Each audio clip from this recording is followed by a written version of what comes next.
over the years, working in the studio for long hours, there's a cost for that as you get older. Yeah.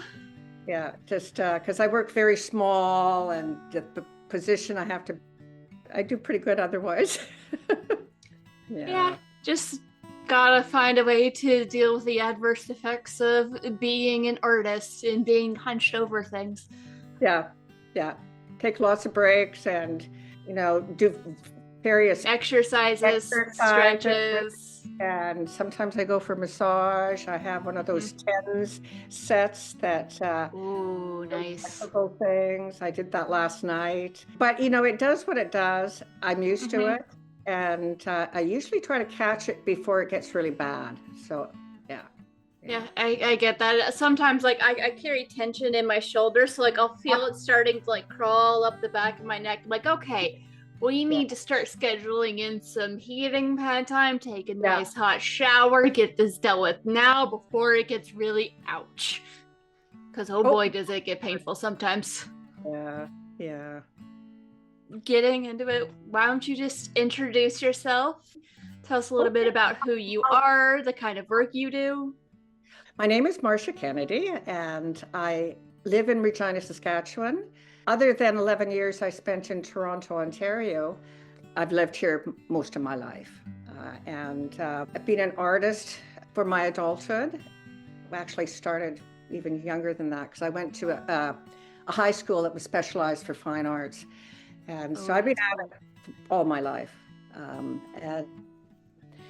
as an artist, the majority of my practice is focused around our relationship with nature. And sometimes there's a more feminist approach, depending on the phase I'm going through in my life. Like my work tends to echo what I'm thinking about, what I'm living through, what I'm interested in delving into more deeply, because my art practice has always been a way for me to learn, to discover things, and to broaden my interests and knowledge. I work predominantly as a painter and in oils. I've worked in other mediums, but I've kind of settled into because you can do it anywhere. You can do it on the kitchen table if you have to. I started out as a printmaker because in that era of time, which would have been in the 70s, I started undergraduate school in the early 70s. During that period of time at art school, it was really a focus on abstract expressionism, pop art, color field painting, etc. Though I really, really learned a lot about the formal aspects of art making, and I appreciate that in that era, I really wasn't an abstract artist. So there was a printmaking department there that was quite good. So I found my place there. Printmaking was pretty big back then as well, although it was still designated as a side thing, aside from pop art, Warhol, etc. I was able to explore what I was interested in and define who I was personally as an artist. And I actually went to graduate school in Toronto, majoring in print media or printmaking. And after I got my Master of Fine Arts, I left printmaking behind. Printmaking wasn't really a practical thing for me to do because unless you've got a big market, you're not interested in making multiples of things. So you can ask me questions now because I could just go on and get off track. It's fascinating to listen to. I love hearing people talk about things that they're excited about, hearing their story. And I'm like, I fully expect these conversations to go off track. There is no track, there is no rails. Do you remember around when you decided you wanted to pursue a life or a career in art? Was there like a specific moment, or was it something that you just kind of was always there? I still remember before I started kindergarten, my interest in art. But when I went to university, I started out in education, but I really wanted to be in art. So I switched over without telling my parents to fine art. But I was never brave enough to think that I could actually have that as my career. I mean, I certainly had that desire, but it's like if you say it out loud, that's bad luck or something. So I just stuck with it and started to realize the potential and never looked back.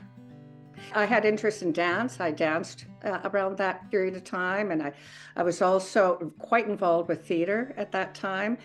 And those areas pulled me too, but in the end, an artist not only does their own work, but they create their own content. And in theater, there were at that period of time a lot of great roles for women. They were around back then, but I decided that that's what I would just keep with is my art practice. Keep with the thing you know you'll always be able to do. You don't have to wait for someone else to give you the space or give you permission. That's right. That's right. Yeah. I can respect that. I always knew since I was little that I wanted to be a writer. I wanted to write stories for a living, but I never thought that was even remotely possible. Now I'm a self-published author, and that's great. I mean, still have a long way to go before it's a full-time thing, but when you have that dream, that desire to create something, it can be hard to hold on to it, but it's so great when you finally get there, whatever getting there looks like. I think anyone who's doing it and has done it for a long time, they can't not do it. And I think a lot of really driven people that keep at it have known that almost from the beginning. It's almost like a survival thing. That's what keeps you going. Yeah. Touching on something you said earlier about how a lot of your art studio practice reflects sort of what you're thinking through and things that you're processing in time. Art gives people a space to process and figure things out that they may not be able to otherwise figure out. And that fact alone is enough to keep you going. But it gives you a chance to connect with other people who are thinking along the same lines and having the same struggles. What are some interesting connections or opportunities that have come your way because of the work you do? When I went to Toronto, I loved being there at that point in my life because it was a really exciting time to be in Toronto at that point in my life. It was in the 80s. I went to Toronto at the end of the 70s, and I lived there right through the 80s. And that was when video art, performance was really big. That's when the women's movement in art really, really blossomed. That's when artists' identity and sexual preferences and identity really blossomed into the art community.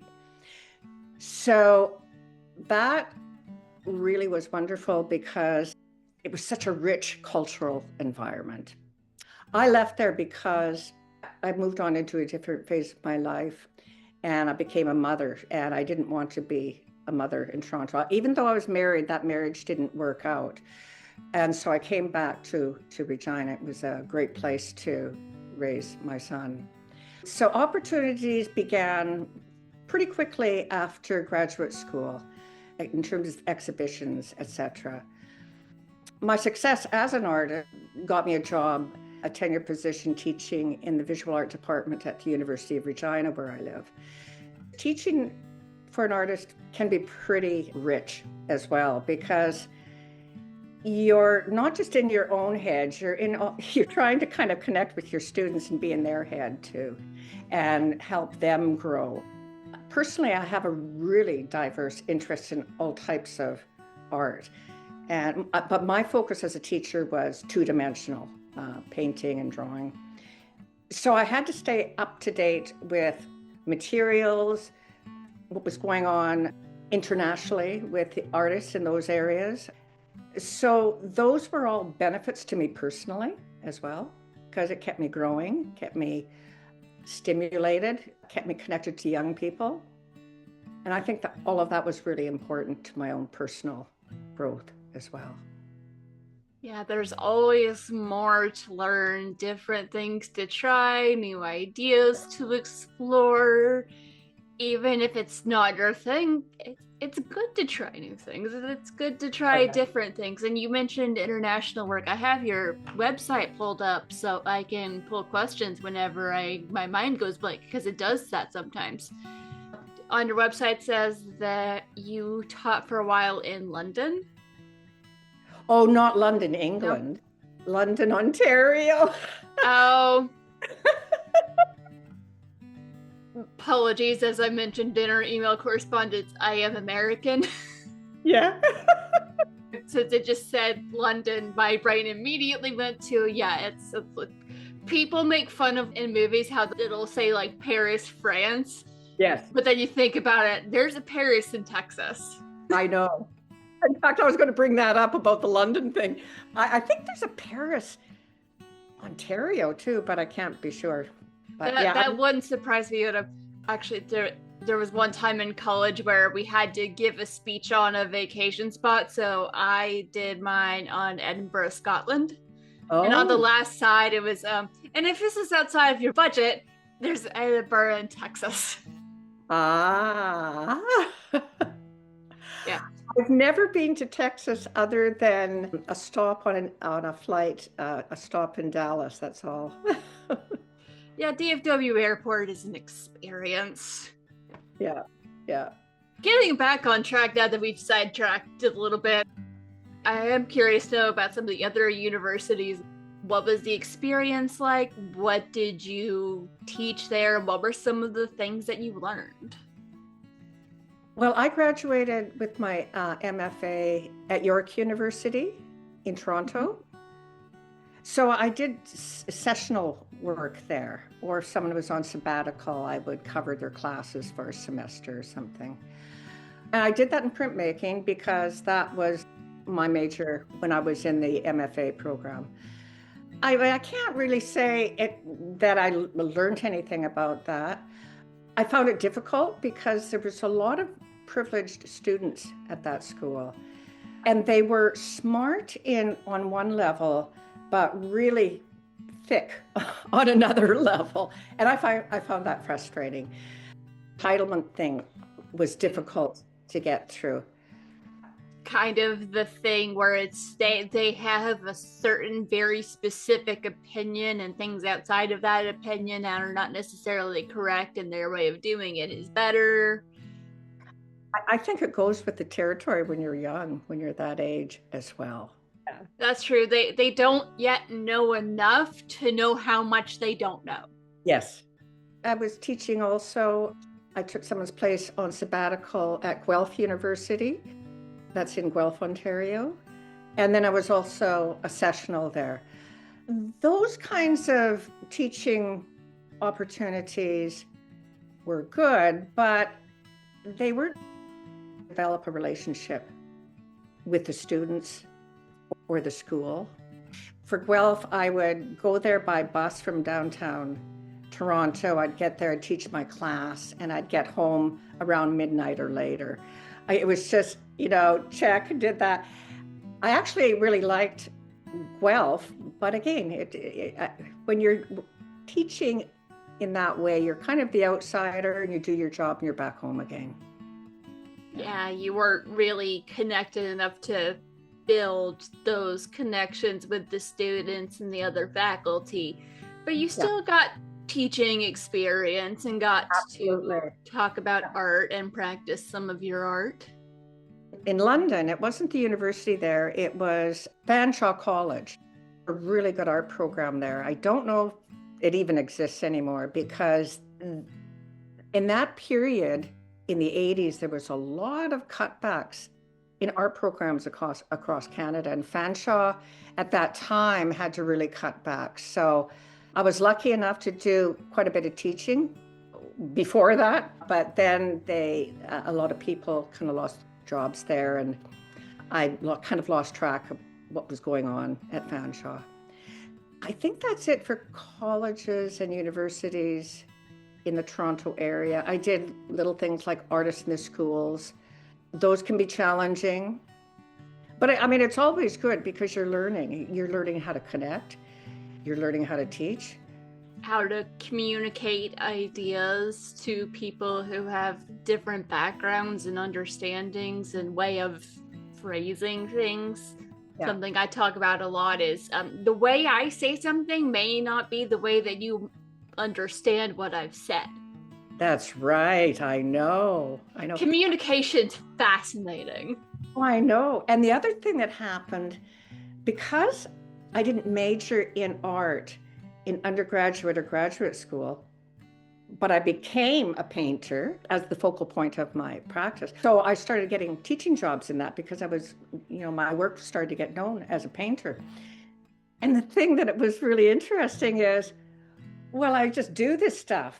Okay, how do I break that down? How do I teach that? What is it that I'm actually doing that I can teach? And that was really interesting to break it all down because I couldn't take it for granted. Yeah. There's a lot of automatic things your brain's doing, and you have to be conscious of what those, how you break that down, what those little things are. And I wanted to be a good teacher because when I went to school in the early to mid 70s, it was kind of like hippie school, doing your own thing in a sense. It was either cool or not cool, but I wasn't taught color theory or a lot of formal elements about art making. And you didn't have any of the vocabulary, so you had to learn the vocabulary on top of how to effectively teach this very subjective practice. Yes, yeah. Fun challenge. I really loved that challenge because when I started to discover what I wasn't taught in school, I didn't want to be one of those teachers because education costs too much. And when in a person's life are they going to focus on the thing they love and learn from it if it's not at an institution specifically for that reason of learning? So I really took that on and felt really good about doing the very best I could. I did come from another generation as time passed where I focused too much on the subject and not the student. So that was another learning curve. Over time, the professor role came down in status, got lowered. The sense of authority had changed over the years. And our relationship to students in educational institutions had changed and grown. And I had to as well. And it just wasn't, I'll fix this and I'll be good for the next 10 years. You had to do it all the time. You had to keep up with all of that. In order to be a good teacher, you do have to be student focused, which was a change from my generation. It made teaching a lot more pleasant for me and for my students as well. Yeah, I get that. Remember, going back to the speech class I had in college, the professor I had for that class, his whole thing was you had to memorize these incredibly specific definitions word for word, and he would test you on that. Yeah. And I was like, this is not actually helpful for me. Yeah. Most of my experience with public speaking and things like that, I've learned on the go afterwards. I didn't learn as much in that. There's just something about give students the space to actually learn and dig in and come to understand the things that actually matter about this subject, and also giving them the tools that they need if they want to continue studying and building on whatever practice it is, whether it's public speaking, painting, sculpting, whatever. Right. They can do it and build on that and have success. Yeah. Which is huge. Yeah. It's just a different world now than when I was young. I mean, the other thing too is with the internet, you can learn so much on the internet. There's all these how-to videos.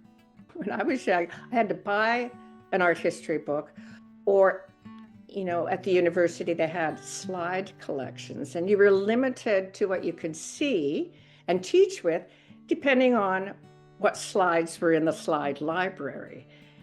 Well, I mean, there's a certain charm with all of that, because today there's so much choice and so much stimulation from that choice that that in itself can be kind of overwhelming.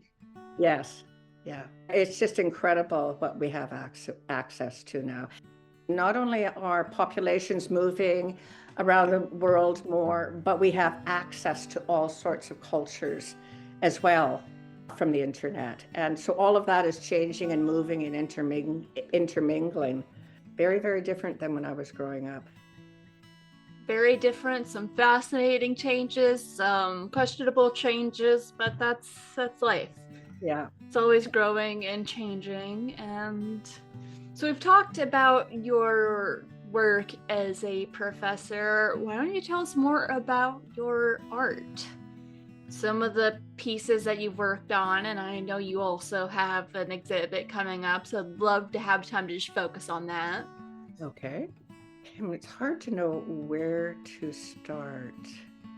I mean, I always wanted to be a painter, but again, as I mentioned earlier, you started with printmaking. The painting area, it was male territory. And also, abstraction or pop art were really dominant at that time in history. Unlike today, where it's much more open. Back then, things would come into become a trend, and it would become too dominating. I had to belong to whatever trend there was. Today, it's really open, and that's so much more healthy. So anyways, I went into printmaking, but I always was quite interested, probably more interested in painting. So when I returned to that, I didn't start painting with oils. I started working, kind of finding my way into 2D, two-dimensional work without it being printmaking. And I would use inks and stains. It'd still be really, really big works. And then I thought, well, this is ridiculous. I'm trying to paint here. Why don't I just get some oil paints? So I did that. And it took me a while to find the paints that were good, because for a while I was using Winsor Newton paints that were student quality.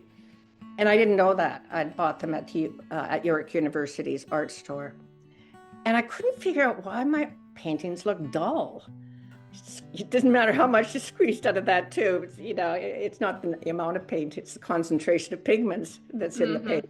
Because they were student quality, that's what made them dull. So when I was living in Toronto, at one point I was living just above a bar, and they carried Schmincke Mussini, and I love those paints, and I've been painting with them ever since. So that was a big step when I started working with good professional quality paints. They're very expensive, but... Which is why they're professional quality versus the student quality, which is not as high quality, but can actually be afforded by students. Yeah. In a sense, I was kind of learning who I was through the paint medium, but right from the get-go, my work was dealing with nature. And sometimes it would be something quite personal that I'd be working with, but I dealt with it through images from nature or animals, other species. That's how I used nature in my art is through that kind of. Sometimes more specifically, I focus on environmental issues. I've watched the video you sent me, which I will share on our social media so our listeners can check it out too. But with the paintings you did of the bodies mixed with nature, those were just technically stunning and profound, of the connection between the human body and the world around us, and just beautiful. And I loved what you said about that. I don't remember exactly how you phrased it, but definitely left me thinking. About those large gold paintings? Yes. That series is called Mapping the Land and Body. Stay tuned next week to hear the rest of my interview with Marsha Kennedy. If you like what we're doing, you can follow us on social media and join the conversation over at An Unexpected Art Lesson on Threads, Blue Sky, and Substack. And you can also support us over on Patreon, get early access to episodes and other fun things at patreon.com/anunexpectedartlesson.